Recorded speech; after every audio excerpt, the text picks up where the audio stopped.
梗係有啦，大家望下我哋嘅後方就會見到我哋嘅直升機 H175為我哋大家進行一個飛行嘅示範。哇！正如啱啱你所講啦，我哋見到個船隻咧，依家無疑就係有一個傷員喺上邊，佢係等救被代救嘅。佢哋會用求生用嘅煙火啦，吸引翻我哋直升機嘅注意，等我哋直升機可以準確地揾到佢哋嘅位置，然後會因應環境同埋船上邊嘅安全，揾到一個最安全、最適合嘅位置，將我哋嘅拯救員安全咁擺上船上邊，再將我哋嘅傷病者帶嚟現場。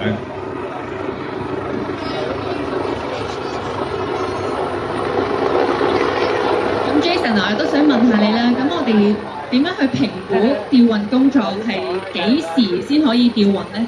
即係有啲咩因素我哋需要去睇一睇呢？啱啱你都講到啦，我哋嘅環境因素咧係非常之緊要嘅。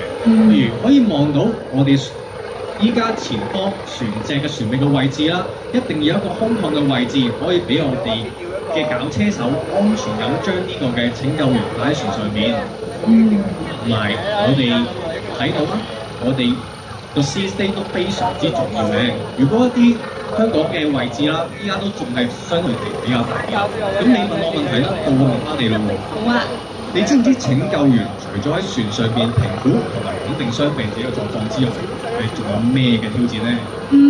我諗佢哋喺遠程搜救嘅時候咧，都需要面對海上面極端嘅天氣，同埋可能有陣時都會有啲突發嘅情況嘅喎。咁大家一見到嘅調運工作咧，睇落好簡單，但咁當然就冇咁簡單啦。拯救員咧要喺強風同埋直升機嘅氣流影響之下，用腳踢嘅方式嚟平衡自己，亦都要用手部嘅動作同駕車手溝通下降嘅速度同埋高度，等自己咧可以安全咁樣着陸喺甲板上面嘅喎。唔該晒 Eva， 睇嚟你對我哋 GFS 都有唔少嘅了解，即係有潛質可以加入成為我哋嘅一員啦。咪真㗎，請人嘅都話俾我聽喎。放心，第一個話你知。